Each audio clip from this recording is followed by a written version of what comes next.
everyone. We are here at the Baguio City Public Library, and of course, we are celebrating this month, Family Month. No? So, in celebration of the Family Month, naki-partner ang Oxford sa amin dito sa City Public Library, and we are part of the celebration. Yung pagbibigay namin ng celebration para sa pamilyang Pilipino. And we have our theme, Pamilyang Pilipino, pagtugon sa nagbabagong pananaw at panahon. Okay, so actually it's a family week, kaya lang kasi in the city, ginawang month. No? So there are a series of activities, and I do believe after yung ugnayan namin sa City Hall, this is the first activity that we will conduct in celebration of the family month. Okay, so we have here our guests, no? So, since family week, family month, no, ang sineselebrate natin. So, we have invited guests, no? So, family sana as much as possible. Kaya lang, of course, obviously hindi hindi enough yung space. That's why we decided na couple na lang, no? Anyway, family pa rin naman, no? We do understand naman kasi na we cannot, kasi yung mga kids, they are in school, no? Kaya hindi tayo makakapagkumpleto talaga to invite a family, no? Unless na i-move natin ito, but then this is done every week, every Friday, yung live talk namin, so we cannot move kasi bukas may mga ibang activities naman kami. And Ma'am Siti, you might want to introduce our guest. Oh yes, good morning everyone. Keep it right here at DCPL and we will have an awesome hour together. So we have here, maraming salamat sa pagpapaunlak niyo sa amin, sa dami ng families na invite kayo yung nagpaunlak sa amin because you made the time for us today. So we have on our right si Mr. Conrado Fontanosa, and ang kanyang butihing wife, si Sister Floreline Fontanosa. Okay? You are from Aurora Hill, right? Yes. Okay, hindi ba kayo na-traffic? Medyo may traffic. Oh yeah, because ang daming mga activities yata dito sa city that is causing the traffic. Anyway, we have another couple here. We have Mr. Renante Dangaran from my left, and her wife is Charmaine Dangaran. Okay, and again, thank you sa pagpapaunlak ninyo sa amin ngayon. And we guarantee you a quality hour with us here at the Baguio City Public Library. Yes, Ma'am Easter, what's the opening million dollar question? Wow. Ilang years na kayo as a married couple?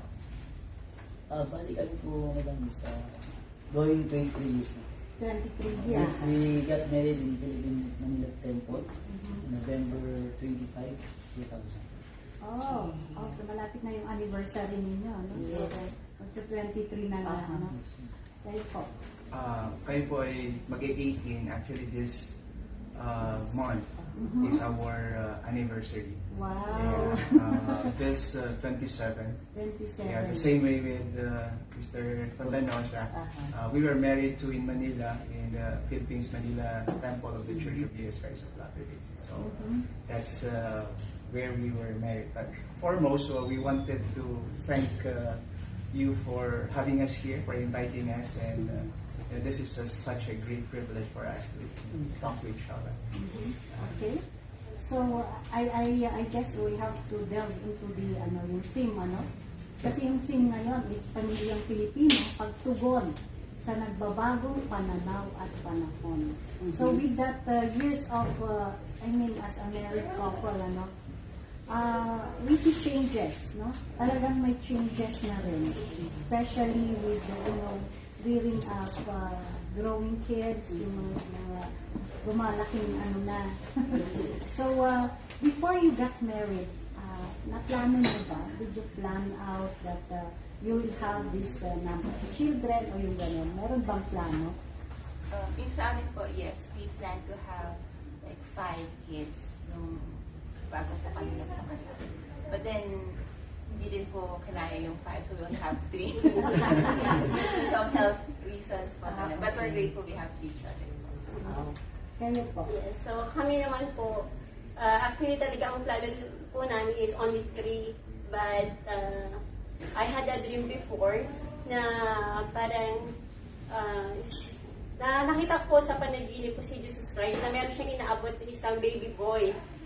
So sabi ko, tapos siguro meron pang isa. So nagtagal pa natin ng isa. And nagkatotoo po na yung youngest po namin is a baby boy. Oh, so it's girl yung ano. Dalawang lalaki po, dalawang babae po. Oh, so apat dapat, no? Kaya apat with Oh, yeah. Okay, so we have with us yung kanilang daughters. Yeah, their daughters. And kayo po, tatlong, Boys. 2 boys and a girl. Princess. A princess.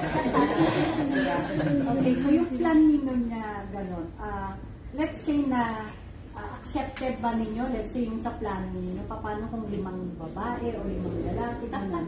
Yung, kasi usually, di ba, sana meron pang isa para lalaki naman sana, di ba, gano'n.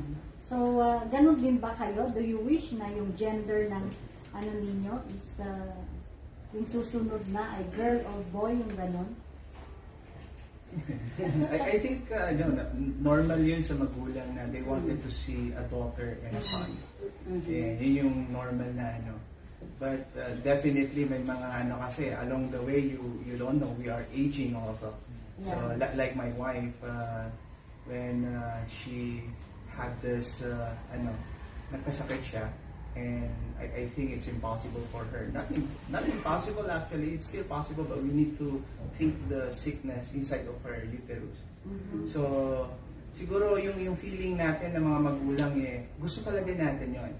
But if there are circumstances that will prohibit us or will put somebody in danger or anything, probably yun yung kailangan pag-usapan talaga ng maigi.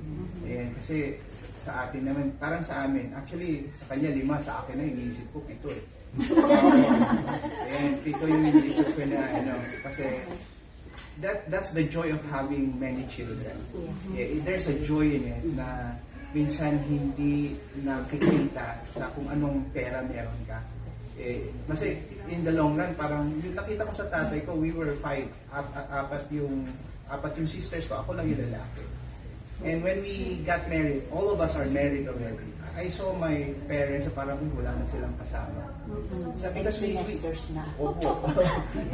And we need to live our lives on our own wala na sila. So I think parang maganda rin talaga na marami. And then later on, the grandchildren will be something that will add up to the generation na we are establishing sa earth na to. Sa amin naman po, God's will po talaga.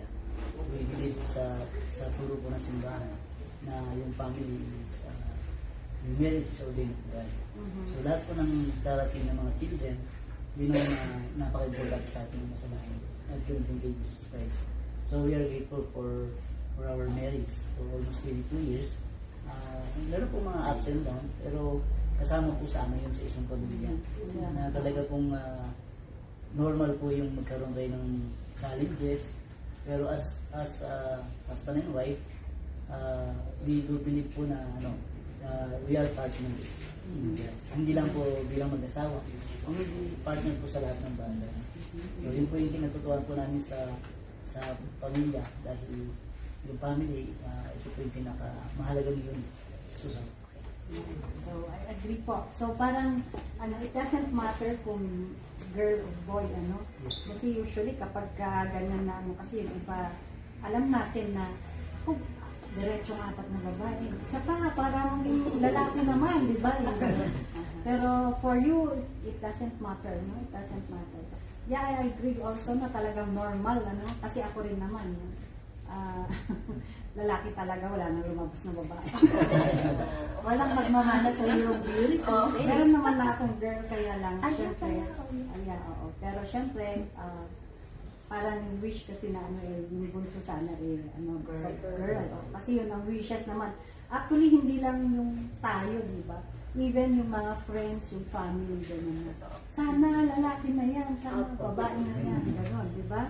But anyhow, for me also, I would, kung ano man ang ibigay ng Diyos, then, well, that's it, di ba? Siguro nga may purpose kung bakit gano'n. Okay? So, nabanggit mo kanina regarding, pagpapalaki ng, yung mga challenges in the family, no? So, since kayo, you have planned your, plano ninyo na,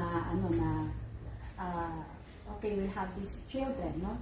How about yung, I guess kasama dun sa family, kasi yung financial, no? How are you coping up with, it is our responsibility to build the family and also our responsibility to, support the family.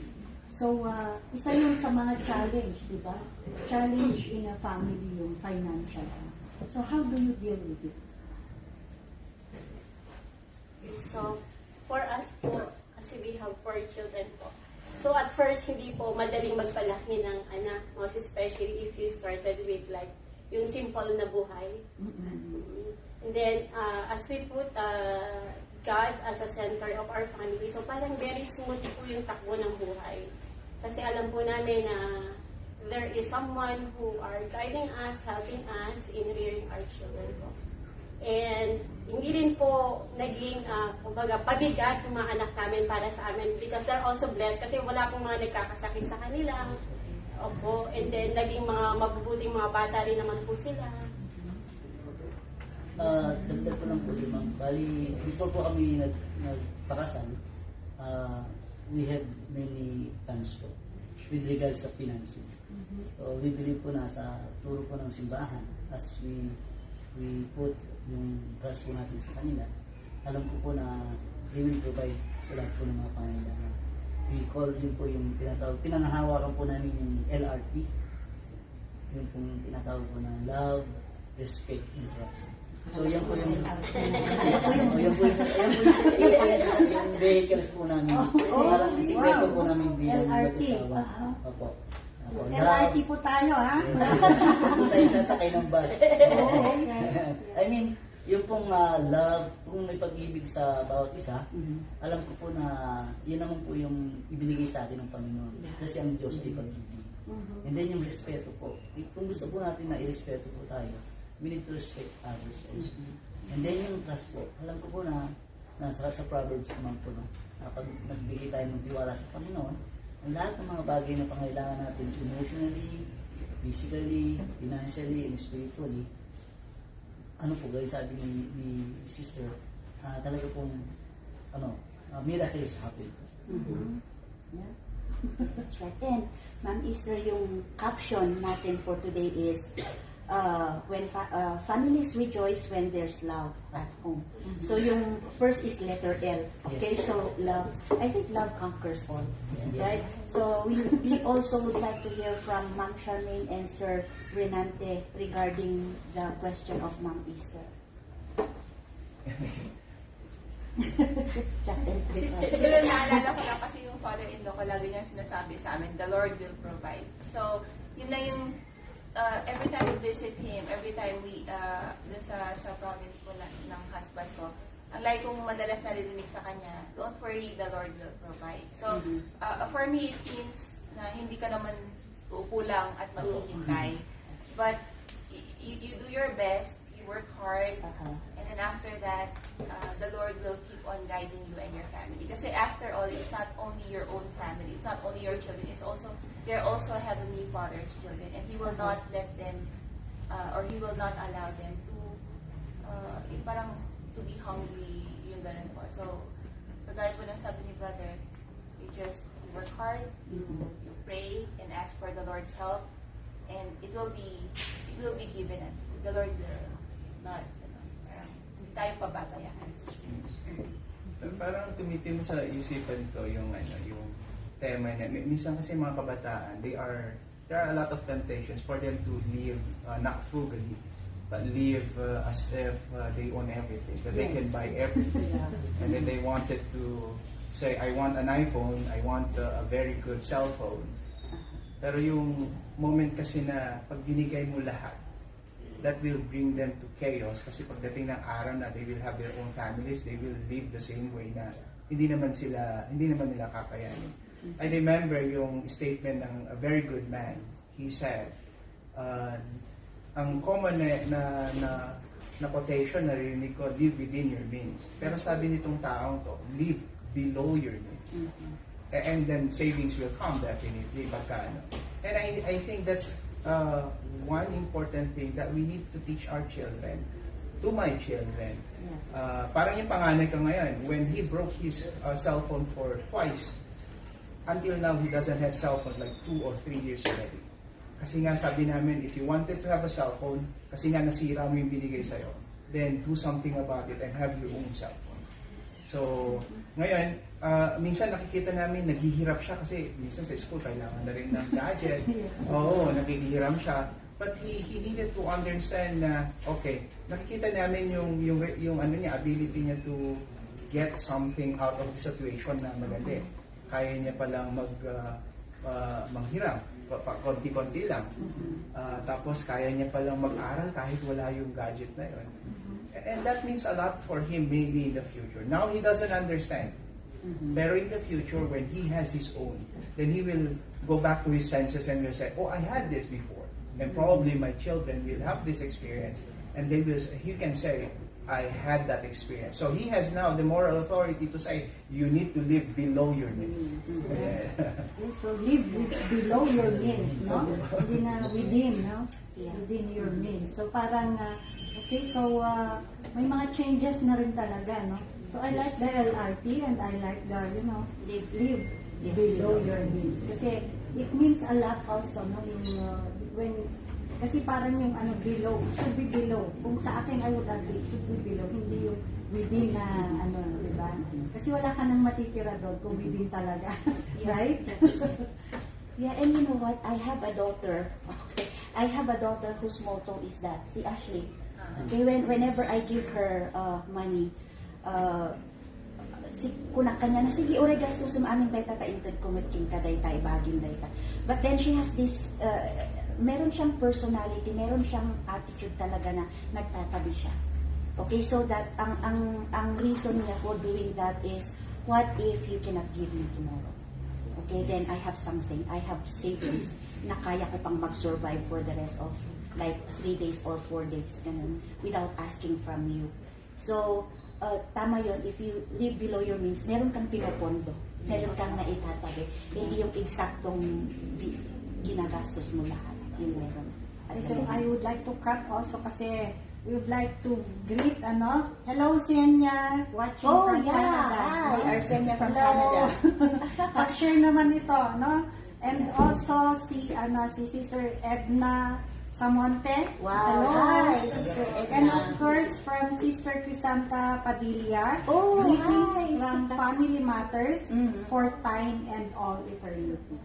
Okay, so may mga and then also my friend, hello Rosemary, you are at NAYAP now. Ayan, pa-share naman, no? NAYAP is sa DepEd. Oh, okay. Sa Teachers Camp. So, nandun siya ngayon. And, Happy viewing po. He's watching.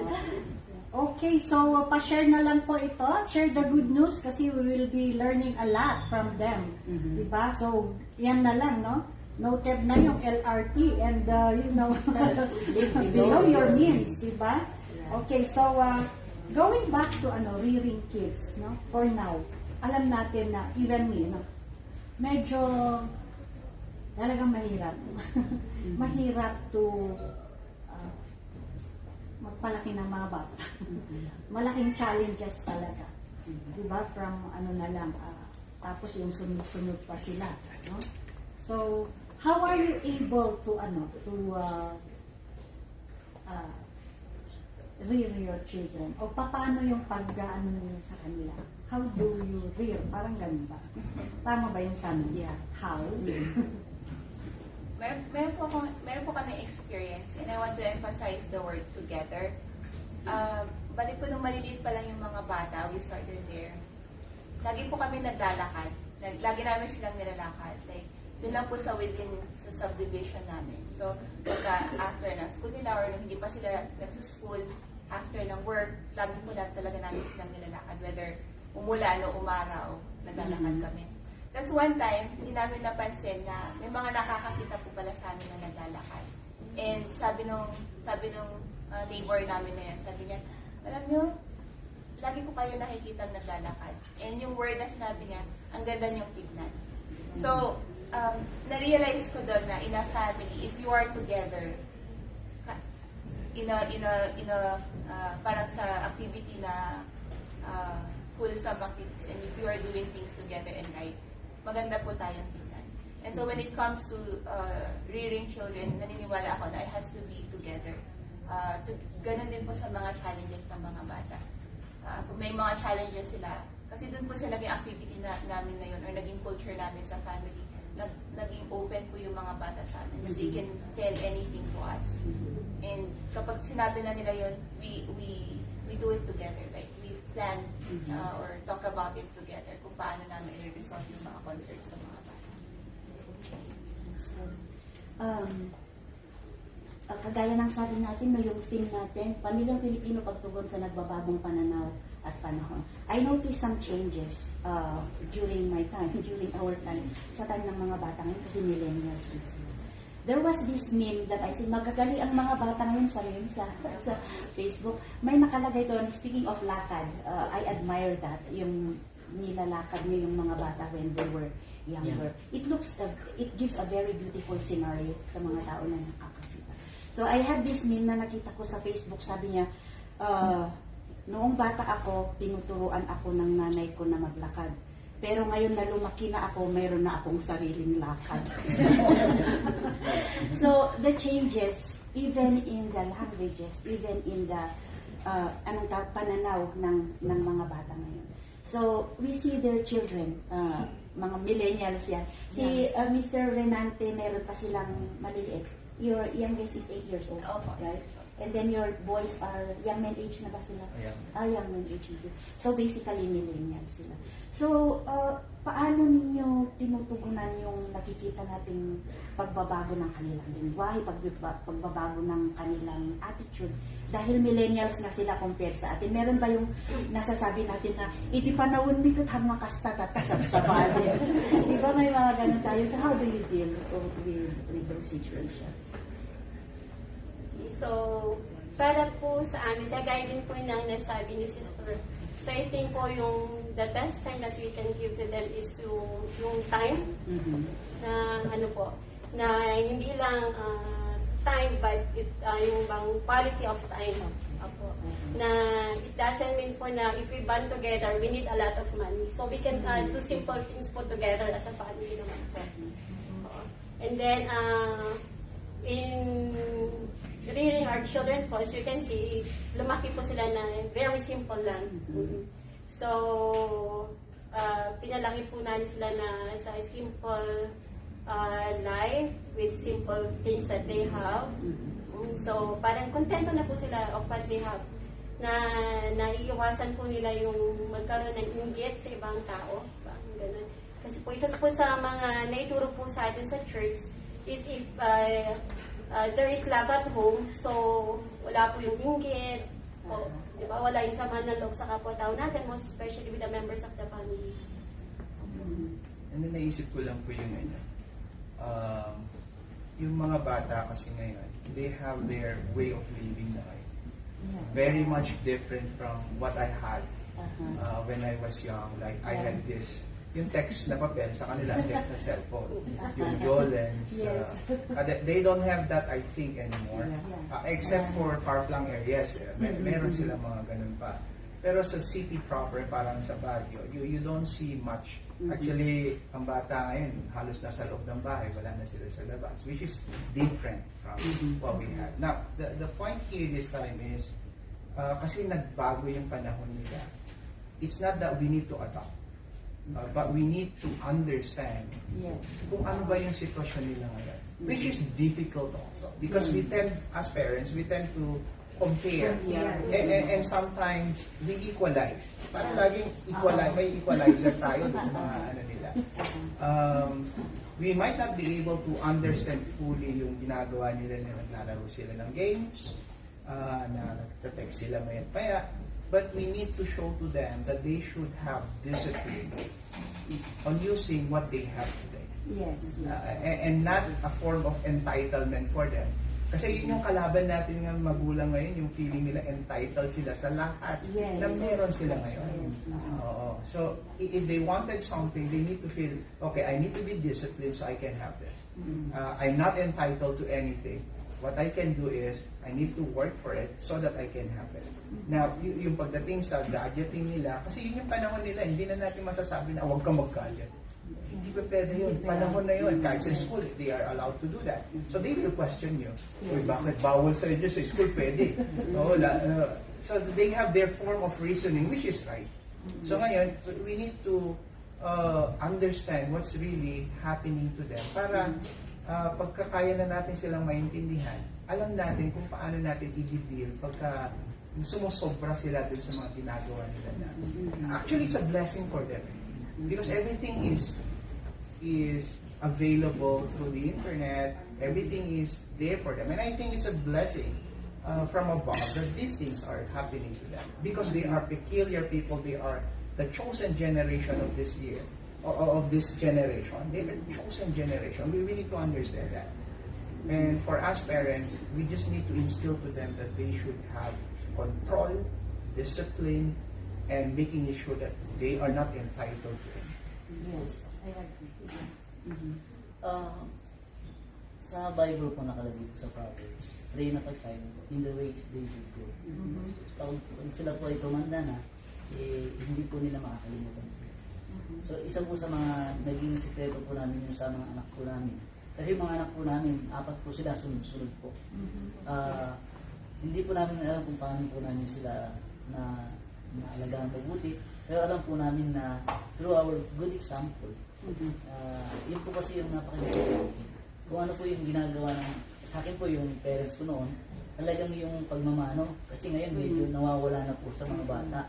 Pero we-instill sa kanila palagi yan na once na may nakita kayo ng mga tao na medyo may edad sa inyo or kasing edad ninyo, magbigay galang po kayo. Sabi namin po sa kanila.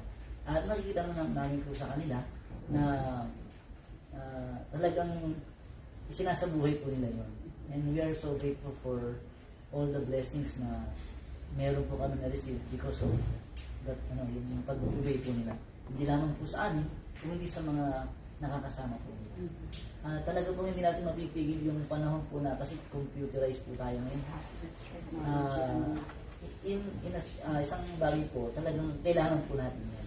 But then, kinakailangan natin turuan yung mga anak natin to discipline, paano sila sa social media, na hindi basta-basta. Kung ano yung nakikita natin mga bombarded ng mga information, kailangan salain po natin yan. Tulungan po natin yung mga anak natin, kasi di ba pag sa Facebook, para yung comment po natin, kailangan po, tingnan po natin kung ano po talaga yung nababagay po sa panahon po.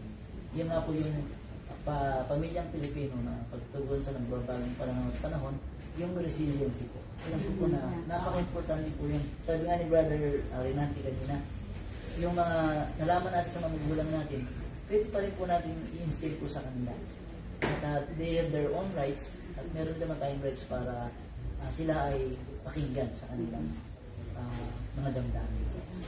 Pwede pong mag-add. Parang naisip ko lang kanina habang parang mali yung word ko na parang hindi natin kailangan i-adapt. May isang parang maganda rin na maintindihan natin na alam natin kung ano yung gamit nila. Kasi we are way behind.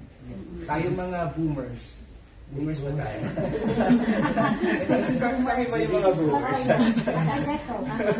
Medyo tayo yung way behind. And which is, we are being advised also to be as good as them pagdating sa gadget. Pero tayo kasi yung magaling sa controlling, sa discipline, then maybe that's something that we need to inject to them.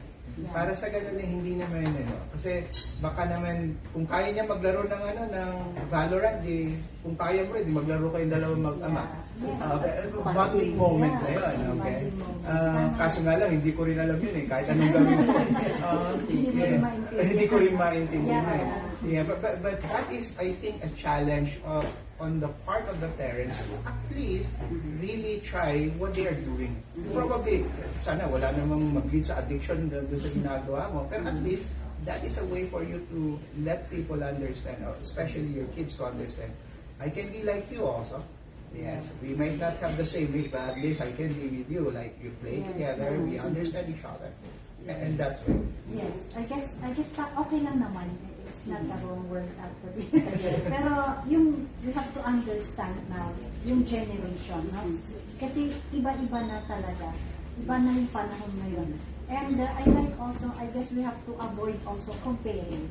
Kasi parang ang nangyayari is, kami yung baon namin noon is ganito lang, kayo ganito na, di ba?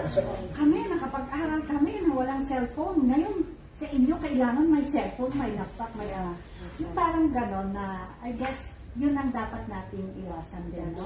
Na we don't compare. Kasi iba yung panahon noon sa atin. Iba naman yung panahon nila ngayon. And I guess, we just have to understand them and guide them. Yes. Diba? So, I believe yun yung parang pinunto natin, no? Na, you know, despite of the presence of technology, which is also, sabihin na natin na need na ngayon. Actually, it's a need. Diba? Kasi changing times na eh. No? So, we just have to understand and, you know, parang dito rin sa library, I would like to compare na. Dito sa library, it's all traditional na books, di ba, before. And you know, talagang yung shachi na, yung ganon. So, ngayon, hindi na pwede yun. Hindi na, pwede pa rin naman, kaya lang, ang sa amin, ano, we have to adapt with the changing time. So, we have to integrate also the technology, no, dito na rin sa aming services. So, ganyan din. There are changes in the family through the years. Talagang nag-iiba na. Siguro pag grandparents na rin kayo, no? Pag grandparents na, nag-iiba talaga ang panahon. Iba na rin yung panahon ng mga next generations na, di ba? So talagang we would expect, especially na nagbo-boom talaga ang technology and it's a fast lane na ngayon ang technology, di ba? iPhone, ay yung phone na nga yan, di ba? From the 3310 or 3110, no? O, di ba? Yeah. Ngayon, ano na? Gamit ko pa rin yun eh. Diba? So, ayan. Ngayon, meron ng iPhone, right? Mas luma yung sa akin dyan, brother. Palumaan ba na? Pero ganon. So, I guess, kayo nakikita namin, no? Nakikita namin na you are in the right track. Yeah. On the way you rear your children. And it says here na yung mga anak ninyo ay nasa mission. Kauwi lang po nila itong taon po na to. Dalawa po sila. Si Brother Mosiah. Kasi dumating po siya noong March. Nag-mission po siya for 2 years. Wow. Nag-serve po siya sa Antipolo Mission and San Pablo. Then yung isa po namin anak, yung pangalawa, si Connie, na-assign po siya sa Cavite Mission. Natumuwi po lang po siya ng May. And we are so lucky kasi yung pong pangatlo po namin, si Micaela, preparing for her mission. Wow, congratulations.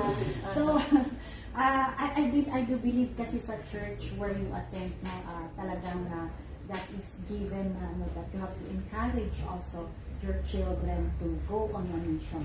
So, gaano ka-importante ito? And ano yung nakikita niyong impact sa kanilang buhay? Sa akin po, sister, napaka-important kasi po yung best 2 years po sa buhay ko na naging decision ko na talaga pong hindi ko siya pinagsisisihan. Kasi po, alam ko po na yung pag-serve ng mission, I need to sacrifice myself. Kasi before po ako nag-mission, talaga pong nagtrabaho ako, nag-buy and sell po ako just to earn that money for me to afford sa mission. Talaga pong sa simbahan po, ang turo po sa amin, sa mga kalalakihan, is talaga pong na agency po namin mag-mission. And para sa akin po, kung hindi ko ginawa yun, siguro hindi po ako ma-invite dito. Kasi po, naging ano ko pa sa buhay, ang Panginoon nag-sacrifice. Si Heavenly Father, He sacrificed His Son, Jesus Christ. And nalaman ko po na kailangan ko palang magsakripisyo rin. Isang way po na magsakripisyo is to serve God through His vineyard. Kaya po sa akin po, nagpapasalamat po na the Lord binigyan niya ako ng opportunity to leave my family for 2 years na wala pong nagbibisita sa akin. And I'm so happy kasi po sa mga naibahagi ko pong ebanghelyo, marami pong mga family po na talaga pong yung pagmamahalin sa Diyos nangyari po. Up to now po, kasi po 1994 po ako umuwi. So, 27 years. Meron yung mga family po na natulungan ko, nagbibisita po sa bahay. And nakikita ko po na yung kanilang mga anak, nag-mission po. So yun po yung parang pinaka-compliment po namin na talagang as you serve God, talaga pong miracles talaga mangyayari po sa puno. And we can see that you obviously walk your talk kasi yung example na sinasabi mo ay nakita ng mga anak. And they are there already. Yes. Tinutularan nila yung example na pinakita mo sa kanila. Yes. Okay, so sa inyo naman, do you plan to send also your kids or children? Opo.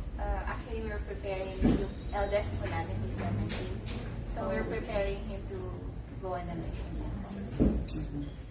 Okay, so just to cut, by the way, every year kasi nagiging partner ang The Church of Jesus Christ of Latter-day Saints in celebration ng Family Week, di ba? So that is yearly.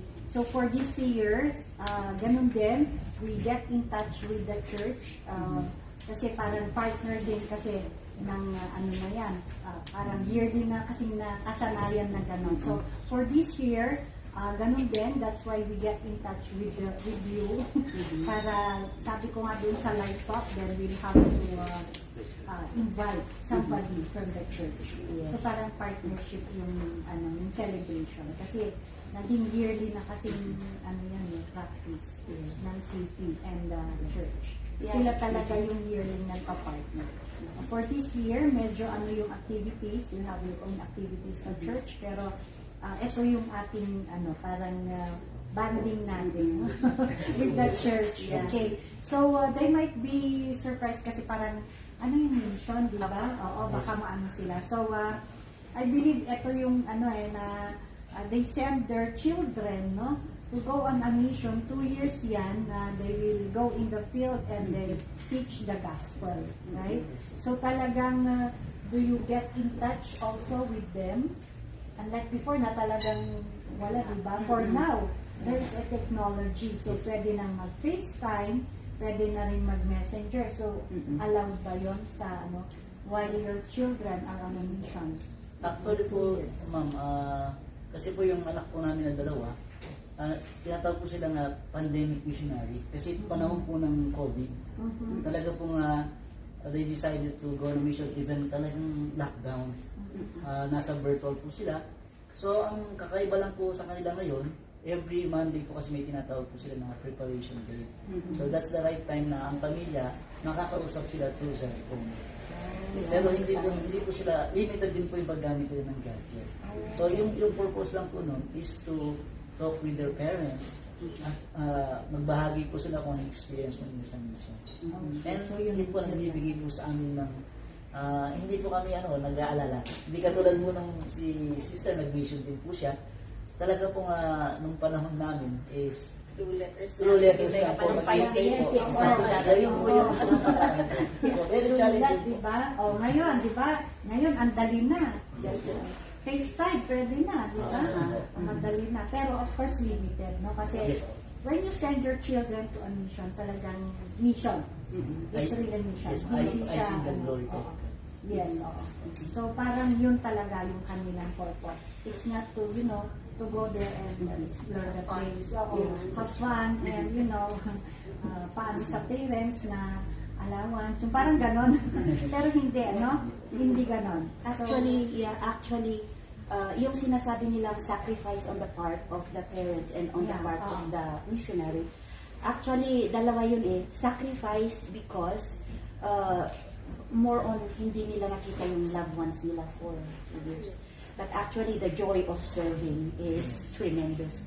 It's not sacrifice at all. It's a privilege to grow for the children. And gusto ko na rin idagdag kasi napag-usapan na rin lang natin yung technology. Okay, we can never detach the traditional method of teaching to what we have now. Lagi nating i-reconcile. So, para sa akin, parehong importante yung traditional method and the modern method today. Kagaya dito sa library ngayon, you can still see books there. You can still see books, pero na-integrate na rin yung technology here. So, dalawa, binabalance yan. We meet halfway. The same with us, with our kids and with our family, with our children. We always meet halfway, di ba, parents? Like, okay, sige, ito yung pagka-millennial mo, ito naman yung pagka-traditional ko. Okay, mag-meet tayo sa gitna. And it always works. Like, they would also appreciate the traditional method that we teach them. One example is, I don't know if it happens to you, but it occurs to me every time.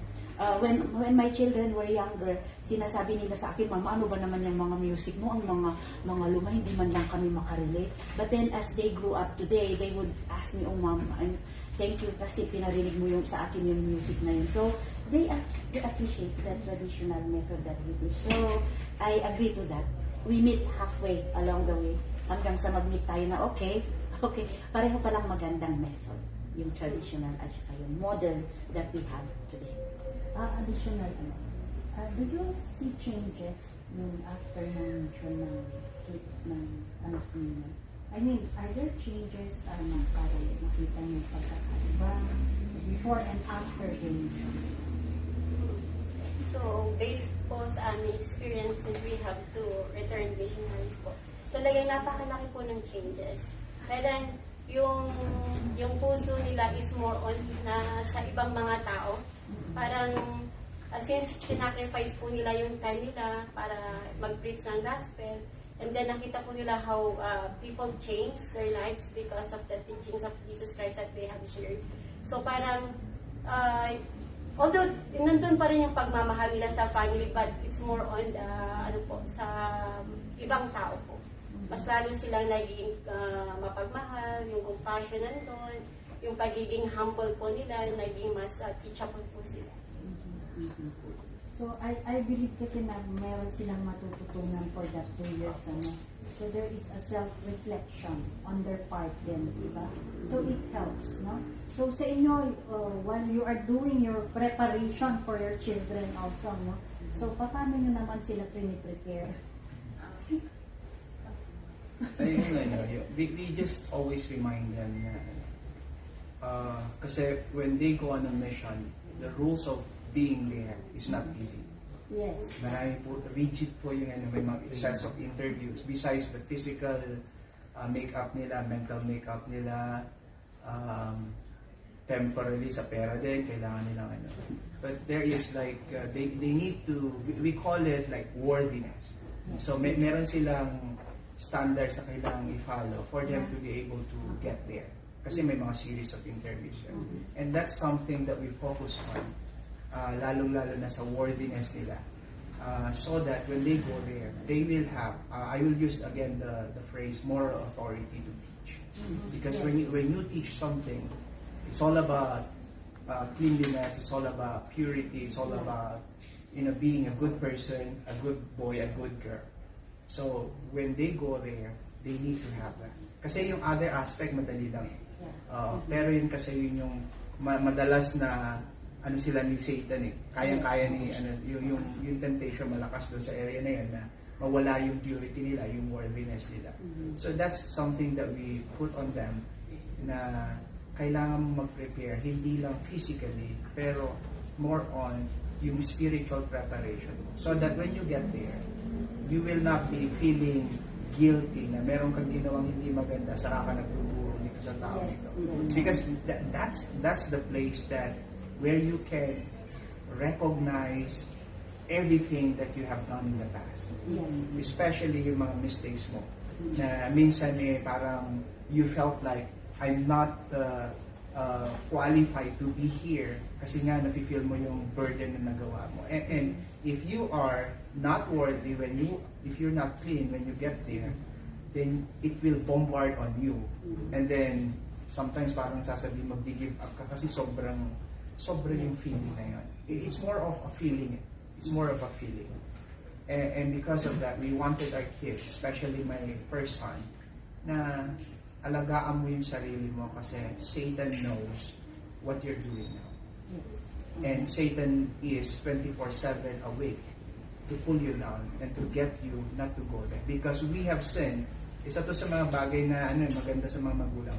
Makikita mo yung potential ng anak mo.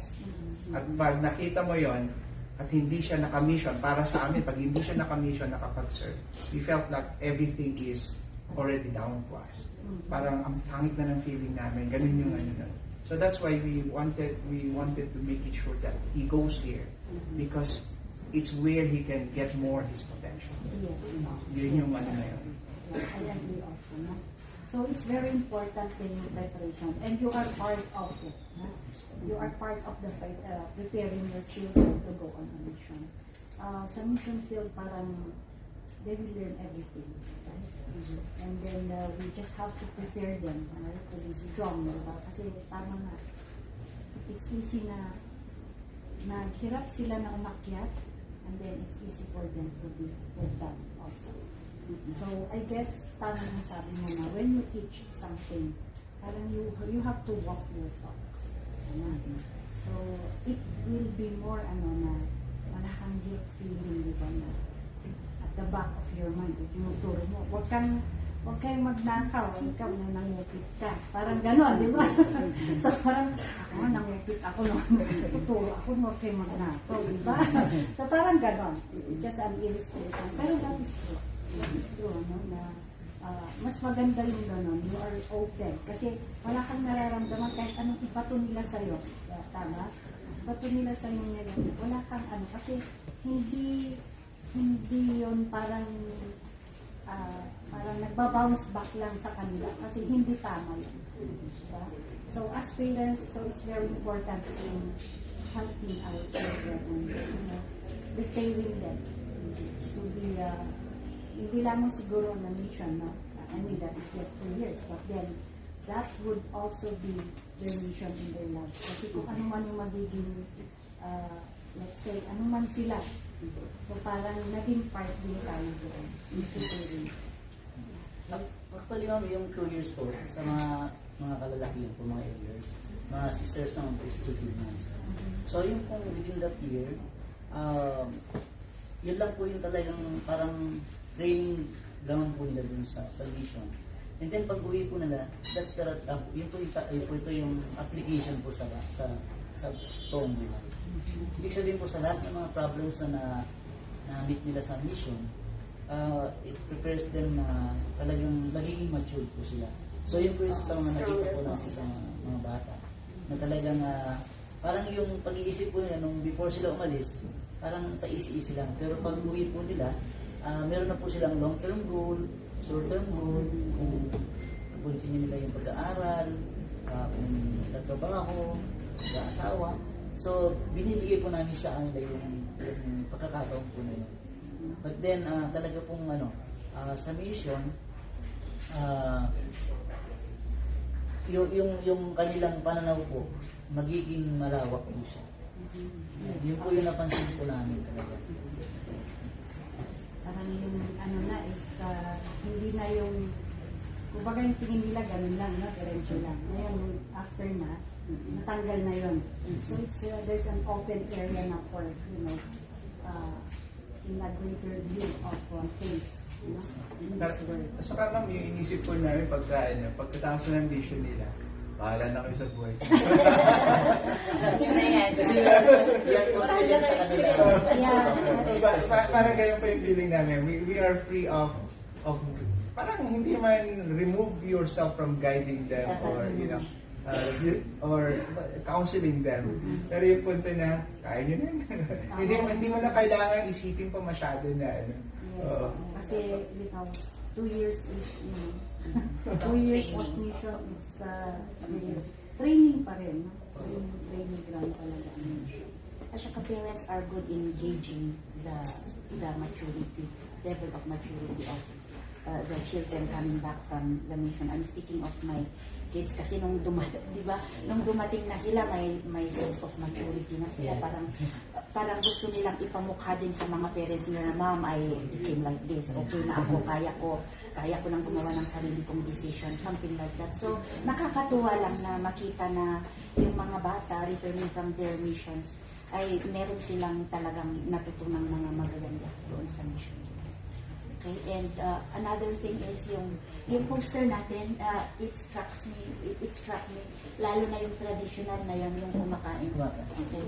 So, sa inyo po, do you still practice that? Yung traditional na sabay-sabay kumain, tapos may mga, ano pa nga, may mga parents na maganda yung kanilang rules na habang kumakain, pwede bawag muna yung cellphone. Kumain muna tayo and let's make this a quality time together and then get back to your cellphone after this quality time in the dining table. So, does that happen? Actually po mahirap magtawag. Naihain na, nakaluto na, lahat-lahat na po. Ang hirap po magtawag. Yung po siguro yung isang challenge ng magulang. Hanggang sa mainis ka na, hindi ka na nagugutom kasi walang napupunta sa table. Pero yes, we practice that po. Kasi kapag ka nakagather na kayo sa table, sabi na, lalo na dun sa bata, sinasabi na you respect your food, no TV, no cellphone, and then dun po kami nakakapag-usap as a family. That's right. So, ganun din sa inyo. Yes, ma'am. So, para po sa amin yung having dinner together as a family, yung po yung the best time for our family. Kasi po alam po natin na, di ba, wala sila maghapon sa bahay. And then, tayo pong mga nanay, very busy po tayo sa pag-work. And then, busy din po tayo sa paggawa ng mga gawain bahay. And hindi po natin sila gano'n rin nakakasamang mag-almusal or even magtanghalian. So, yung time lang po na makasama natin sila sa pagkain natin, yung dinner time. At kaya po na nasabi ni sister, na during dinner time, that's the time po na nakakamusta po natin sila, yung mga nagawa nila maghapon, kung kamusta sila sa school. So, good quality time po talaga yun. At, kasi po, meron po kami experience, meron po kami isang naging bisita, na ang sabi po niya na first time ko lang naranasan na makasama yung buong isang pamilya na sabay-sabay kumakain. Kasi po sabi niya sa amin, kanya-kanya. Yung kapatid ko, kukuha ng pagkain, pupunta doon sa kwarto niya, magko-computer. Si nanay ko, dadating, busog nga from their friends outside. And same with my tatay. So, ganun po. So, sabi niya, buti pa sa family nyo, kahit na simple lang yung pagkain, at least sabay-sabay. And parang ang sarap-sarap kumain, kahit na simple lang po yung nakakain. So, tama yun, very important. Kaya nga, I guess, naglaan ang city government ng time for, go home early and have dinner with your family, parang quality time with your family. Kasi nakikita na yung talagang importance ng togetherness as a family also. No? So, aside from yung, activities that we do, yung pamamasyal, yung paglalaro, pagsisimba, ba? I guess very important kasi you are at home, no? You are in the house, no? So, doon yung nararamdaman na yung you share things, you tell stories, and that's the time that you ask questions also. I guess maganda yun. So, we do hope na sana, no? Sana sa lahat ng family, ganun ang nangyayari. Pero of course, reality, So, Ma'am Esther, gusto ko lang i-point out, I'm sure we have similar experiences. Like, nung mga maliliit pa sila, madali lang eh. Like, may kayon, alas 8. Yes, pray tayo, kasi may kayon, mga tayo. Ngayon, medyo mahirap kasi may sarili-sarili na silang mundo. Meron nga yung isang anak ko, nasa kusina lang ako, nasa baba siya. Mag-telect siya, inyati si data. Ganun din, God of the technology nandyan na, mahirap na tayong, parang naging barrier tuloy kung minsan, yung technology. But then, as we said, useful yun sa time natin. So, totoo ba yun sa inyo, sa family na nung maliliit pa sila, madali lang. Pero ngayon, may mga schedules na yan eh. Yung when you used to gather at 8 o'clock in the evening when they were younger, ngayon may hindi pa dumating. Ngayon may online class pa yung isa, may pa yung isa. So, reality. Yes, hindi na nangyayari yung traditional ngayon. Pero, what do you think? Can we still do that once in a Bali sa church po kasi meron po tayong program na tinatawag na Family Home Evening na ginagawa po natin ito once a week. Okay. na kunyari po hindi natin ito nagawa ng Monday since naging busy ang bawat isa. So, we see to it na meron talagang araw na ilalaan natin na we need to sacrifice our time para mag-gather po natin ang ating family, na magkaroon po ng lesson para meron po tayong mga matutunan and ma-improve po yung bawat isa. And then meron din po tayong tinatawag na mga games na wherein mas magiging masaya po yung family. And then ang pinaka-exciting part po din is yung refreshment. Na yun po talaga yung inaabangan ng mga bata. I remember po ng mga bata kasi tatanungin nila, katatapos lang ng family home evening, Mama, kailan po ulit tayo magpa-family home evening? Yes, because of the... Masarap yung pagkain. Opo. Kasi po ang ginagawa po namin during family home evening, iba po yung food na kinakain natin yung pang ordinary dates. And then sa date po talaga ng family home evening para to make it more special. Uy, imbitahan mo kami. Para, hindi lang po yung mga mamahaling pagkain, but something that is, simple things. Opo, kasi po minsan mga ginagawa natin simple things, yun yung mas nagiging memorable po para sa mga bata. So you have a program in the church, so family home evening. And I guess effective yun, ano? At least once a week. Yes. It's once a week that you have to do that para, have fun and activities and learning with the children. Pero tama nga sana yung refreshment. Pag kayo medyo special yung naka-prepare, ako. Kahit yung meetings, di ba, gatherings, din ang importante na may pagkain na, to conclude the meeting. Yeah. May pagkain talaga. Yun po yung Okay, nakakain tayo mamaya. yun po yung pinaka-memorable na part na And they appreciate the simple things like sinabi nung anak ko, naalala ko nung mga bata pa kami, yung kamote na nilaga at saka soybeans na may gatas, gano'n. Yun yung mga naalala, not the fancy ones. They appreciate the simple things along the way kasi magmamature na rin yan, magkaka-family na rin, mararamdaman nila, importante pala yung simple lang na buhay na minsan. Actually, ma'am, natutuwa po kami sa church, the whole church po. Nung September 20, 1990, time po ni President Fidel B. Ramos, na naging batas po yung i-celebrate yung National Family Week. Yes. Wherein ngayon po ang government talaga po nakatutok po sila. Yes. And isa po sa amin po ngayon, yung programa po namin is Building Forever Families. Yes. Kasi we do believe na Yes. yung BFF Yeah. po, no? Yes. Na alam ko po na yan po yung pinakamahalagang unit society sa paningin ng Panginoon. Kaya habang maaga po, talaga pong, kasi po hindi natin mapipigil po yung mga broken family, pero natutuwa po kami kasi ang dami po ngayon nag-a-adapt po ng yung magkaroon po ng bonding sa family.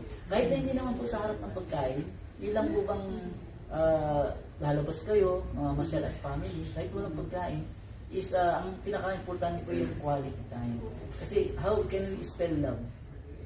Diba? Yung time po. So pag may time ka sa anak mo, kasi meron po tinatawag me time. Yung sa sarili ko, meron akong sariling time. May time ako sa aking dalawang daughter, separately, din sa aking son. You could talk to each other, kung may problema sila sa amin, kung may nagagawa ko yung mali sa kanila, pwede po nila sabihin sa amin. At vice versa po yun. Yun po yung natutunan po namin sa building families, forever families. Na we do believe na families are eternal. So parang yung naging hashtag ng ngayon, in the church. Yes, no? ma'am. BFF. BFF. Okay, Building Forever Families. Yes, no? ma'am. Going back to dun sa family home evening, what do you do during the family home evening? Usually, ma'am, sa family home evening po, we start with a prayer. And then, sa amin po, kasi magmula nung kinasal kami, kahit dalawa pa lang po kami, meron na po, as nag-start po na po. Then nagkaroon kami ng anak, we see to it na may part po sila dun sa program. Kami, may lesson po, may spiritual lesson, and then meron yung spiritual thought, and then may mga games. Kasi po, yung mga talent po ng mga bata, pwede pong ma-develop. Ganon din po sa amin, ma-discover. And then, siyempre, kailangan din po ng refreshment. Kasi nga, parang nga po sa kanila. Pero pwede rin pong wala. Ang importante po doon, may opening prayer, and then magpo-close ng prayer. Yun po. So So, ganun din sa inyo. Yung sa amin po, hindi po formal na kagaya po ng setup po nila. Yung sa amin po is, usually meron kaming time together na magkakasama na nag-uusap lang po. Na hindi po siya formal na we open with a prayer, hindi po niya ganun. Or sometimes kapag nasa sasakyan po kami, nagta-travel kami, lagi po kaming may time na may pinag-uusapan na something for them to learn, something for them to feel closer to Heavenly Father and Jesus Christ. Something like that po. Yun po yung time na meron kami sa mga anak. We see to it na magkakasama kami, we're doing the same thing together, and we're teaching them something very important po. Okay. So, makikita pa rin na may differences pa rin, ano? So, parang family time. Siguro matawag na rin natin family time, no? Family time is every time. Hindi naman not necessarily siguro na scheduled, no? Parang regular, ano, diba? It's not really scheduled, no? At times parang random na lang na nangyayari. Diba? So, I believe na kapag dumating na tayo sa puntong gano'n, na it's, you know, we're all there, no? Siguro, kailangan tayo nang mag-lead nung, ano na, okay, this is family time again, di ba? We have time together, quality time. Kasi, may kanya-kanyang lakad na rin tayo. As they grow talaga namang may kanya-kanya na. Kaya nga, ang advice sa akin is, habang maliliit pa yung mga anak mo, enjoyin mo na sila. Kasi pag lumaki na mga yan, may kanya-kanya ng kanya-kanya ng lakad yan. Kagaya nun, pagka lalabas kami, first mama pasama, ganon, sama ako. Ngayon, ikaw na, sasama ba kayo? Namimilit pa. Oo, hindi na kayo, samahan nyo naman kami. Hindi, may ano na kami, may lakad kami, di ba? Ganon na ngayon eh, kasi grown up naman na yung aking mga anak, hindi pala na akong maliliit. Pero ganon talaga ang nangyayari. Kaya sa akin, tama yung ano na, family time is every time. And wala talagang, not necessarily that we have to schedule on this. Pero of course, meron din naman kasi kung let's say yung time na free time lahat, then we have to schedule that, no? Pero we have to find always a way na may family time ka, no? Yung family time na, ngayon na. Ngayon na, ano? Kompleto tayo Now na, parang gano'n. Sometimes you do not notice that you are already making memories with Yes. them. Yeah, kung minsan no, mas maganda yung di mo plinano eh, nandun na, labas tayo, or di ba, random na lang, pero yun yung, kasi yung mga bata ngayon, yung gusto nila, ayaw nila yung masyado kang formal na, may katekto ka pa nandito, karag-tanga doon.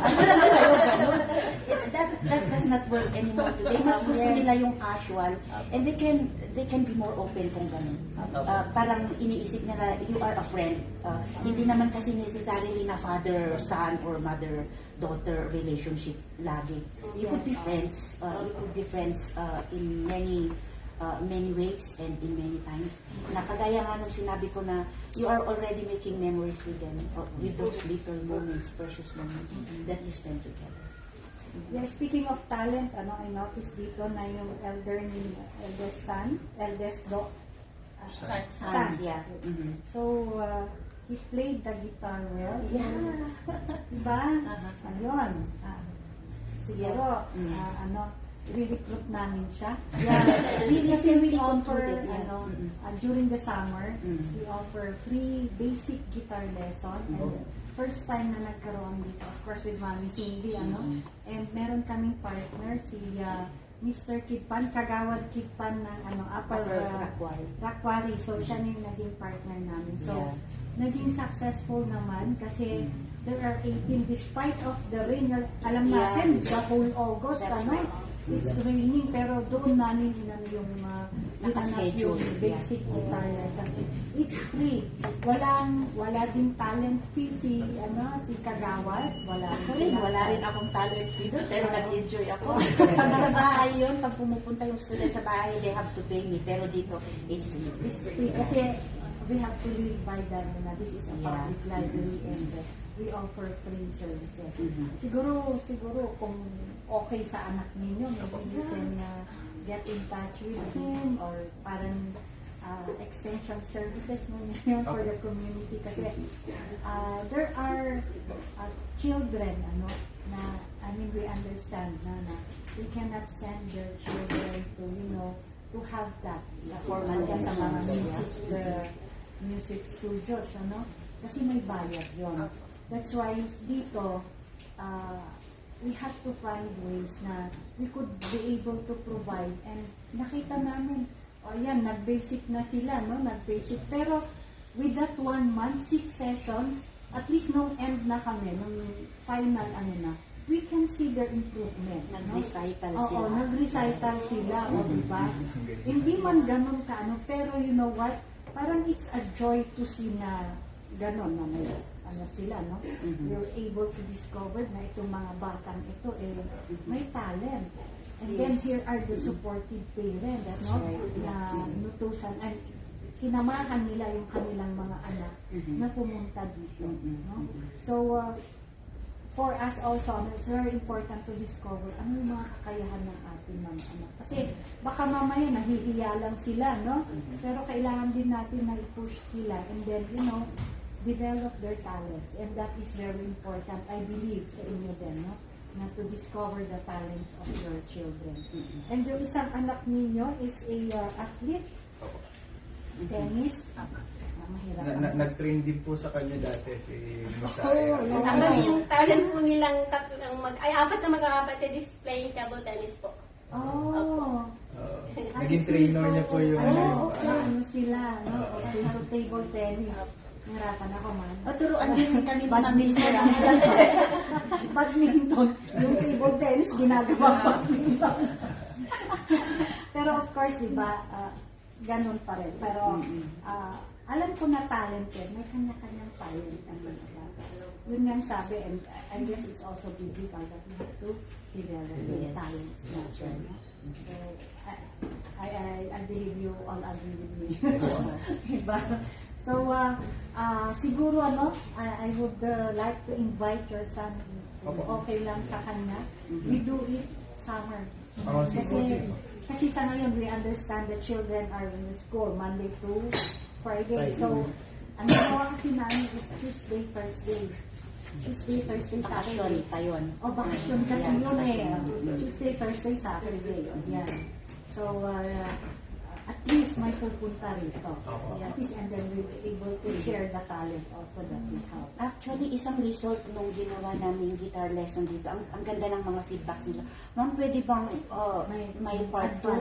Sabi namin, may classes na kasi kayo. Ma'am, kahit Saturday, they insist na meron ulit part 2 because they gained a lot of good experiences from that first guitar lesson sessions. Kasi parang na rin yun na we can provide for those who cannot. So yung ganun din yung gusto namin dito sa public library, na instead of medyo inalayo natin sila sa mga gadgets and sa mga online why not we discover activities that we can offer to the public, lalo na sa mga kabataan nila. And I believe parang sa atin the public library katuwang ng family din, Kasi dito sa library may mga services din kami to offer, may mga activities kami na pwedeng yung mga anak natin ipunta natin dito sa public library, Anyway, later on na yun. Yes, okay, so may boxing din, wow! Boxing talaga, nagbaboxing. Yung father-in-law ko po kasi, he's a boxing instructor sa PMA. Tapos yung grandfather po ni sister, he's a world champion po noong 1960s. Wow! Hindi ko alam kung narinig niyo na, Army Wonder Boy po ng Baguio po siya dati. He fought in Japan. And then he passed it on to his son, my wife's father. And then trying to pass it to my 2 sons, unfortunately not as prosegidos as the father. And Baguio? Opo. Parang, meron ba? Duyawin. Duyawin. Bakit si Gina, si Jana, nag-Duyawin ba yun? Yes, pero parang wala yata yun sa I guess, that's a discovery, ano? Opo, Can we 1960s po siya. can we have kung meron siyang record or Opo, meron po. Meron? Meron po sa newspaper clip. Wow. Wow! Yes. Share it with us here. Can we have that? Can we borrow and sige po, scan? sige. Kasi yun yung isang the library, genealogy, family search, di ba? Yung din yung isa na isang service dito sa public library. And that's part of history ng Baguio. So dapat meron yun, no? I hope we can borrow the files. Ang makapal na file. Yeah, no. Paper, newspaper clips. Yes, no worries. Kasi wala kaming collection now. And we would be very much grateful to have them here. Kasi para, yan, part ng local history. That is part of the local history. We And chose that's the one right thing. guests here. Yes, yes. Buti na lang. I think yung father-in-law ko po, he will be very happy to share that. Kasi he loves his father so much. Oh, yes. Kasi yung grandfather ni Mrs. ngayon, medyo na rin siya eh. Matanda na rin masyado. Yes, He's in Tarlac right now, being Oh. taken care of by mga cousins niya. So, but I think yung showing yung history Yes, ng please. grandfather namin, that will be a great story Kasi for kung him. it's Baguio, nako. So we have a lot to discover yet. Yes, Records. yes. and- Meron marami talaga. Hindi lang kasi na recognize or hindi man lang wala tayong record. Pero we would love to have. I think Mayor Magalong knows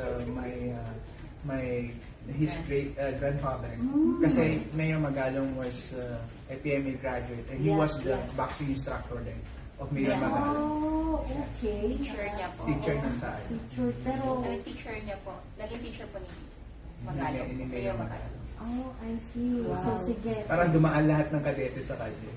Really? Oh, that's wonderful. Wala sa amin.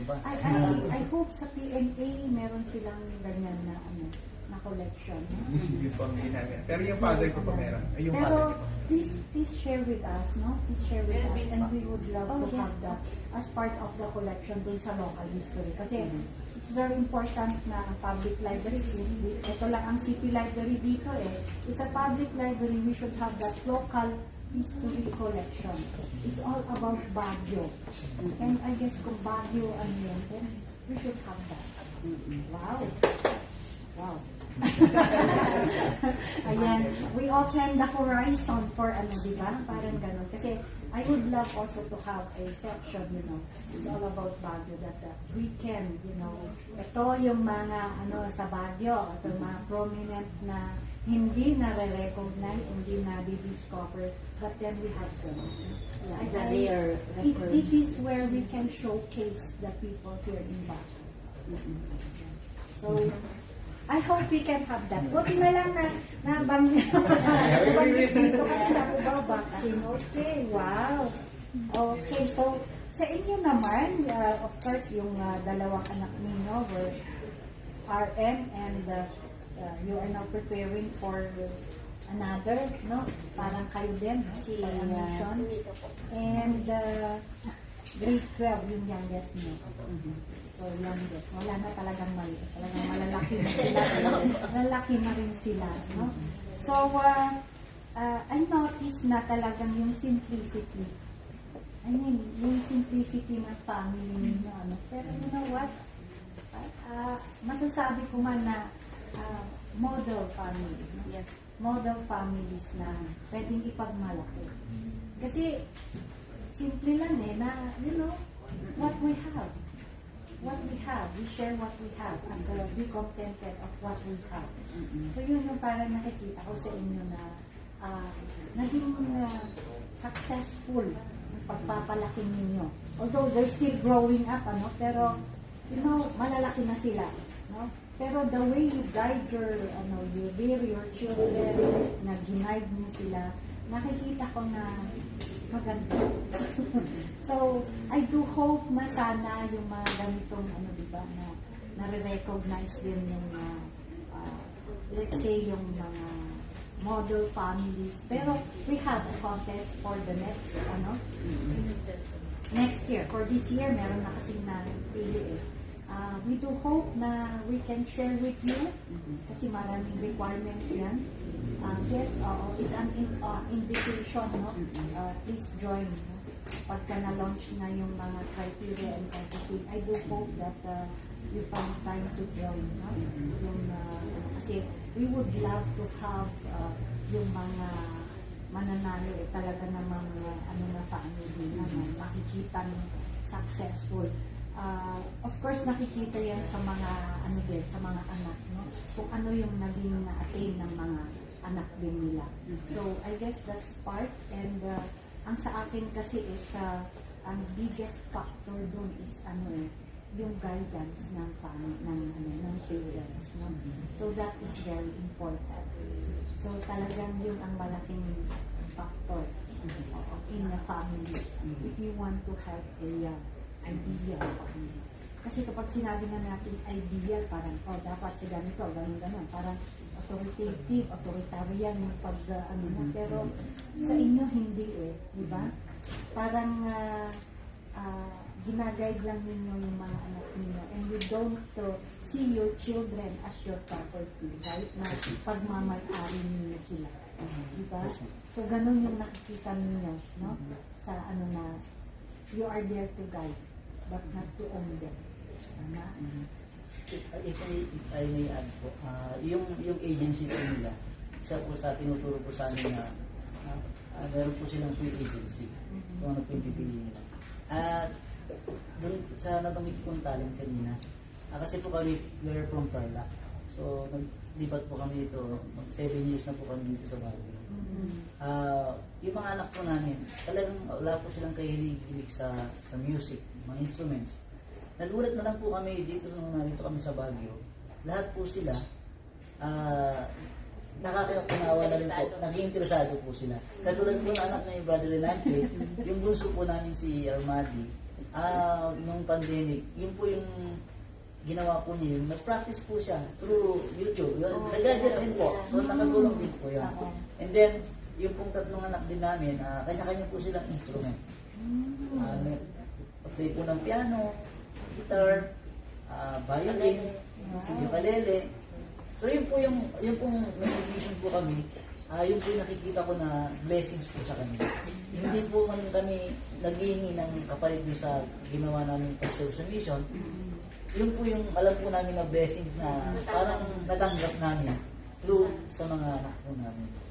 So, yung simpleng buhay po is napakasaya po na makita mo yung mga anak mo na they have their God-given talents na na-develop po nila. Yun po yung alam ko po na kasi pag ang talent hindi po senior, mawawala. Even with you. Yeah, Ma'am Esther, I told them already to like and follow the Baguio City Public Library page. Kasi doon ninyo makikita yung mga updates. Who knows, baka sa susunod na mga months mag-launch ulit kami ng guitar lesson. And even voice lesson, we are open to that and other instruments na pwede as needed. Orchestra ba? Yeah. Banda. Banda. Yeah, that's right. So we can cater other students, other children sa mga susunod na i-offer namin lessons. So it's important that you follow and like our page. Yes. Of course, diba, aside from that, we also have resources, no? You can come here, you can visit here, and napag-usapan natin kanina, families today, diba? Ano ngayon ang family? And then dito, family life, education. So, of course, kasama yun, di ba, sa pagtuturo natin sa ating mga anak, no? It's family life, part ng education. And then here, family stress management. O, di ba, kaya tinatanong ko, paano ninyo na yung mga challenges na bilang pamilya, no? Kasi talaga namang kumisan na maiinis ka na rin, no? Part na yun na talaga na magagalit ka rin sa mga anak natin, di ba? But then, of course, what is important is ito, family values, no? Between, iba naman to, no? Neoliberally led. And the new social conservatism. Diba? So, talagang meron, no? Yung value natin, yung values natin, noon, it would be good also na i-introduce natin sa mga generation ngayon. So, I guess na rinig ko yun sa inyo, no? Na the way you paintindi rin. Although, tayo ang mag-a-adjust ngayon. Yes. Meron yung ganon, no? Today, dito pa lang sa surface of this book shows that the parents are flexible. We have the children's section, no? You can borrow books, story books for your children. Pwedeng in a week, basta mag-member lang kayo ng Book Lovers Club. Pero sa inyo, sa mga teens, we have Book Lovers Club. Pwede silang manghiram ng inspirational books at saka yung mga fiction books, novels, yung mga yan, in a week. So, they just have to sign up as member ng Book Lovers Club. Yes. So, you can also spend time kasi we would love to see yung mga families, lalo na yung mga maliliit. They come here, they visit, andyan sila sa children's section. Binabasahan yung kanilang mga anak. Oh, ang ganda. Yes, oo. Pero sa inyo, malalaki na. May kanya-kanyang lakad na talaga. Siguro invitation ko lang sa kanila, no, sa mga anak ninyo na mag-visit din sila dito sa library. And of course, we'll have that, hindi pa kasi namin na-arrange, kaya lang, if you have read na dinonate ang church, ang LDS Charities na computer and for that family search and genealogy.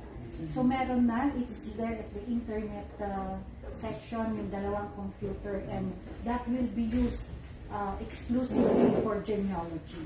So siguro we can come here, we invite the members of the church, we can come here and make use of the computers for their genealogy. And kayo, if you want, you can share also yung genealogy ninyo, yung printed. Kasi yun ang parang end ng itong genealogy. It will be attached to the local history kasi we would love to have yung genealogy records din. Yung family tree. Kasi there are researchers who would come here and ask for the family tree ni ganito, and we do not have. That's why sabi ko, kailangan meron ito. But then yung printed, kasi may online, di ba? So, parang gano'n. If you can share yung printed ninyo, so that magiging collection doon sa genealogy section soon. No? Pero we are starting. Yeah, yung lolo nila, di ba very interesting? Yes, oo. Baka ma-connect sa genealogy nila, and you can see that. Yes, you can. Duyawin, kasi we have, meron kami kasama nun dito, Jana Duyawin. So, I do not know if it's related or what. No? Pero, aside from that, we would love also to, if you can share your thoughts about, yung topic natin ngayon. Pamilyang Pilipino, pagtugon sa nagbabagong pananaw at pananaw. Maybe we can start with the sisters. Sa tingin ko po, we as parents, parang na-train na rin po tayo ng mahabang panahon ng mga parents natin in the past. We should be confident sa training na natin natin. Like, we are the generation who were trained to listen to our parents. Natuto tayo na kapag nagsalita yung mga magulang natin, hindi tayo sasagot. Kapag sinabi nila, gawin mo to, gagawin natin kaagad. So yun po yung generation na na-train tayo. And comes the new generation. I think we are also, doon sa training natin na yun, natutunan natin kung imbis na tayo na yung mag-rule sa kanila, tayo na yung magsabi na, nung magulang namin, hindi namin sinagot. Hindi po yung ganun yung generation na meron tayo. Yung sa atin po, we need to listen again. We need to understand them again. Yun po yung training na meron tayo. And when it comes to the listening and understanding, it takes a lot of effort. Hindi lang ito yung darating ng bata, lagi mong sasabihin, kamusta ka na, puro kamusta na lang sinasabi mo. Ito po yung time na we have to work hard, research din, pag-aralan mabuti, kung ano ba yung mga meron sila ngayon. So when the time comes na kailangan natin makinig sa kanila or magbigay ng advice sa kanila, alam natin kung ano yung sinasabi natin. Meron tayong masasabi sa kanila kasi alam natin kung ano yung meron sila sa generation nila po ngayon. So, isa po sa mga like traditions na naalala ko po na natutunan ko nung panahon po namin. And na-apply po namin hanggang ngayon, although may mga changes po, is yung sa mama at papa ko, pag dadating si mama ko, di ba, magkikiss pa. And then kapag aalis, ganun din po yung mangyayari. And we started po ito ganun nung bagong kasal din po kami. And then hanggang sa ngayon po na lumaki sila, so every time po nalalabas sila, nagkikiss sila. And then after, kapag babalik po sila ng bahay, nagkikiss pa rin sila. So, although may mga changes kasi minsan may mga friends sila kasama nahihiya na. Kaya minsan hi-hi na rin po nila. Kasi yung po mga some changes na nakikita po natin sa generation po nila ngayon. Na minsan yung mga tradition na napakahalaga noon napapalitan ng ibang way. Pero still, nandun pa rin yung pagpapakita nila ng paggalang at pagmamahal sa mga magulang po nila. Meron po ako isang situations na talaga pong nakapagbigay po sa akin ng gabay para yung family magabayan po siya. Ito po si Prophet David O'Maclean. Sabi niya, no other success can compensate for failure in the home. Kung gaano po magaling ka sa, alam mo, sa business or sa company, mataas ang posisyon mo, pero pagdating sa family mo, sa parang nami-neglect mo yung simple kind, so magiging failure. Sa akin po, I'm so grateful for being a member of this church, the Church of Jesus Christ of Latter-day Saints. Dito ko na-instill yung lahat ng mga standard na kung saan natutunan ko and I need to ipasa po sa next generation. Na naniniwala po ako na tayong lahat po is brothers and sisters. Walang mahirap, walang mayaman sa paningin ng Panginoon. So yun po yung resiliency po na tulad po na ating family team na alam ko po na napaka-importante yung magbalik tanaw tayo, yung kung ano yung nakita natin good values, huwag tayo mawala ng pag-asa na ituro sa ating mga anak. Kasi kung ano yung tinuro sa mga anak mo, lagi ko namin sinasabi sa kanila, magkakaroon kayo ng sariling pamilya, kung ano yung natutunan nyo sa amin, yun din yung ituturo nyo sa inyong mga kaibigan anak. So I'm grateful for this opportunity na yung pong pag-invite po sa amin, ma'am. It's a rare opportunity na alam po namin na walang ibang dapat pasalamatan kundi natin ang masalangit at si Jesus Cristo. Na naniniwala po kami na families are really, may forever po talaga. Once we start, ngayon pa lang sa nangyayari po sa panahon natin at magkakaroon po ng unity ang bawat isa. Pag nangyari po yun, ang ating masalangit ay masaya siya na matutuwa sa kanyang nilikha. So, maraming salamat. Naisip ko lang po kasi na sa panahon po ngayon, yung change po kasi is napakabilis. Hindi po siya yung tipong magtatagal ng taon bago natin makita yung mga changes. And I hope na doon sa mga changes na yun, we still stick with the values na tama. Meron kasi mga minsan meron tayong tinatawag na tradisyon na hindi maganda na pwede natin iwanan na yun.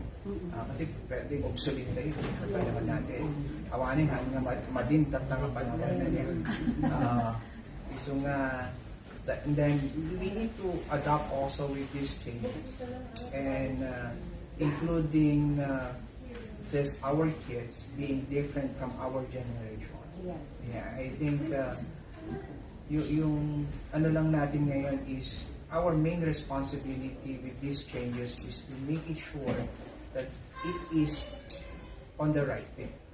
Okay, that they will decide properly with these things na nangyayari ngayon. Kasi minsan yung itong mga changes na to sa kanila could mean masisira sila or mapapanatili nila yung values na maganda. Now, as parents, okay, that is our main responsibility now to to instill to them, to talk to them, to tell them all the time na ito yung tama. Kasi meron mga principles na kahit noon pa man, unang panahon, hindi nagbabago yun. Ganon at ganon pa rin siya. Halimbawa, yung magmahal ka ng tao, that's a principle even beforehand. Na hanggang ngayon, kailangan i-practice. And I think, yun yung mga principles na kailangan pa rin natin ituro sa kanila because those are, parang yung yung star na hindi, ano tawag doon? Yung North Star na hindi nagbabago yung May mga principles na hindi nagbabago Yung ganun at ganun pa rin yun. And I think we need to stick to that despite the changes na meron tayo. So we put them together with all the changes. Kasi normally ang changes ngayon yung information mabilis. Napakabilis. Yung gadget natin napakabilis lahat. But the principles still remain. The truth of good principles still there. But we can put them together. And when we put them together, then everything will be at peace. Especially sa house. Minsan may argument, minsan may away. But at the end of the day, you're still tired. Yes. And because you as parents, you will be the foremost people to understand your kids and none else. Not your neighbor, not the grandparents of your kids. Okay, because they are the most among the spoilers, mga nag-spoil ng mga. Pero tayo, mga magulang, tayo yung number one na dapat nakakaintindi with all the changes that's happening to them. And we combine it with correct principles. So, thank you very much. I guess time's up na. Mabilis mo? Oo, mabilis ang oras. Pero you know what? It's a learning journey also having you here. And of course, kahit kami, we learn from you also. And we are very much grateful na you have your time, no? Alam ko na may mga work kayo, but then pinaunlakan nyo kami. And yun na lang is nahihiya na kami na, diba? Pero grateful kami that you are here and you are able to share that families na importante ang family. And nakikita namin sa inyo na you have an idea of family, good family. Yung ninyo, foundation ninyo is very strong. So, I do hope na sana sa mga families out there, ako may family din ako, pero of course, it's not like, iba-iba tayo lang pero I'm trying my best din naman, I'm trying my best, pero we do hope na sana we can see the importance of, having a good foundation of building a family. Kaya nag-ask ako kanina, did you plan, diba? So yun yung parang kasi may plano kayo, that ano yung gagawin ninyo. Kasi it will lead you. And of course, in between you, husband and wife, ang naninibago pa rin is ang Panginoon. And, leading your children. So, nakita namin yan sa inyo. So, it's a round of applause for our guests. So, talaga nakakamangka, parang, buti pa sila. Again, Ma'am Sister, I would just like to say, we have the right people here. Yes. Kaya nga, I tasked her actually. Kaya sabi ko, ikaw ang mag-ipon. Yeah, and I have other resources too na nag-suggest sa inyo na, itong cabinet, maganda itong mga. So, yeah, you made it here today. Thank you for that. Although, dito naman, it's not naman that we have chosen, kaya lang, we would like to present, yung, kasi we are talking of family.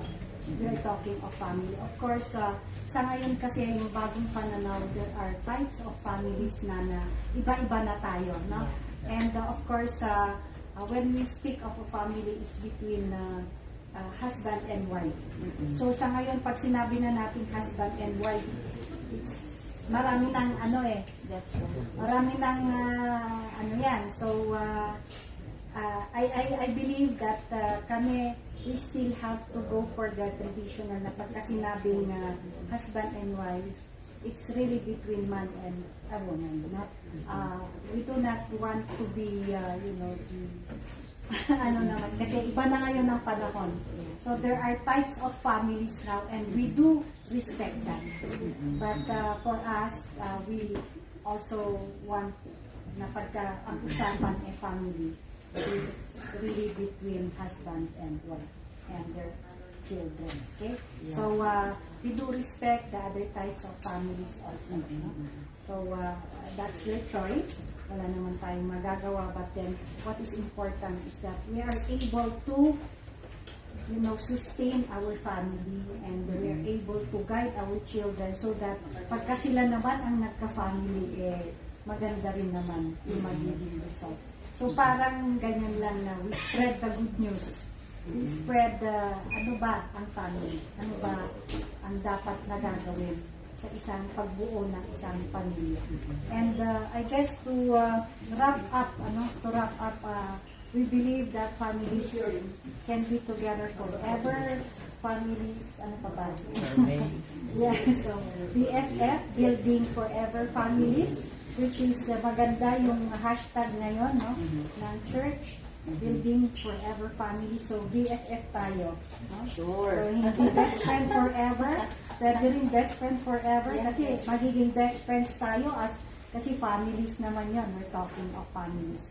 So, with Miss Cindy, you play the guitar. Okay. Mag-guitar yan. Yeah, and we are going to sing a very common song among all of us here. So, yeah, get one and pass. Wow, get one and pass. Wala, Para ano na. wala na akong ipapas. Okay. Okay, finish or not finish, pass. Okay, so, yeah, you can sing with us, your kids here. Okay,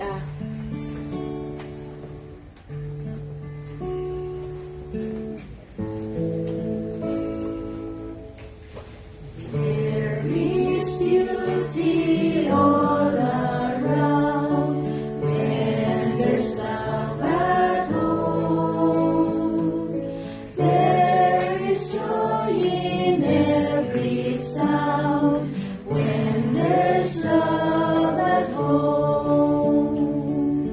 Peace and plenty here abide, smiling sweet on every side.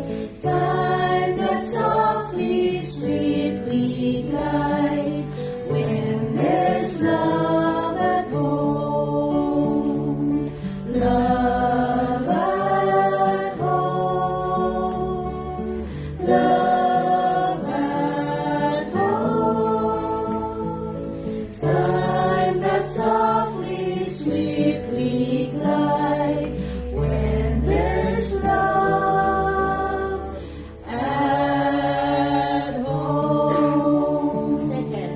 In the cottage there is joy when there's love at home. Hate and envy near annoy when there's love at home.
before we end, of course, the City Library would like also to thank you, and may we all stand.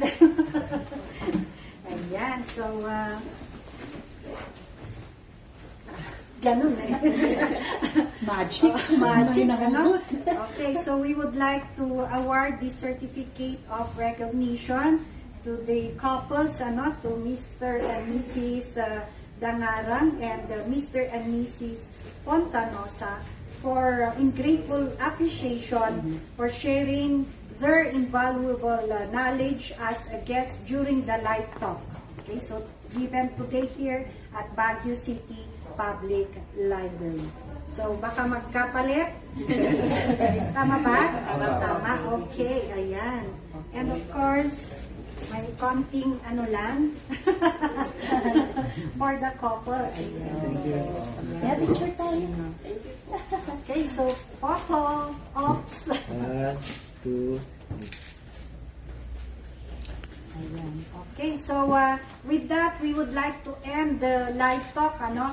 Thank you very much. Thank you very much also. And na marami tayong natutunan ngayon, no?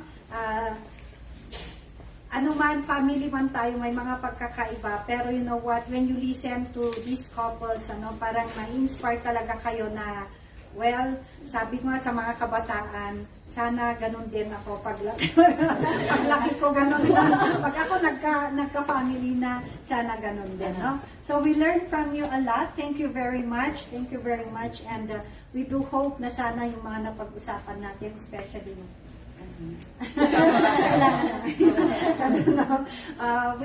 we would like also to invite your children, ano, na if they have time, they can volunteer dito sa Baguio City Public Library. Pwede silang yung yung talents nila.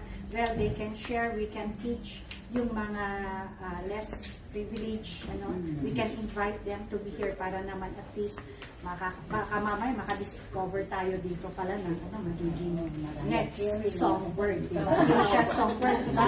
We cannot tell, no? We cannot tell, no? Pero with that, we would like to say thank you also at sana share ninyo itong live talk na to. Share the good news, share whatever learnings we have today, no? And we would like also to invite you, may mga contest kami dito, Baguio Then and Now. Nasa Facebook page yung mechanics, so it is open for Baguio City resident, no? Baguio Then and Now. It's a video, no? So there we because we would like to see on the perspective ng mga community, ano ba yung Baguio before and ano ba yung Baguio ngayon, no? So that will be part of the local history collection also. And dito ko na rin siguro sasabihin na may pa-contest ang family search. May pa-contest ang family search and abangan ninyo, ipopost namin. Of course, it will relate to genealogy, no? The prize is isa lang ang mananalo and actually si Elder Heslop ang magbibigay ng papremyo. Pero isa lang kasi. And hindi pa namin sasabihin kung ano yung papremyo pero it's a big it's a big thing. Major. Yes. It's a major prize pero isa lang kasi ang mananalo. So mag-iisip talaga kami ng mechanics for that contest. Basta related sa family search, genealogy, and abangan ninyo. So with that, we would like to say thank you and see you again next Friday for the next live talk. Bye-bye! Bye!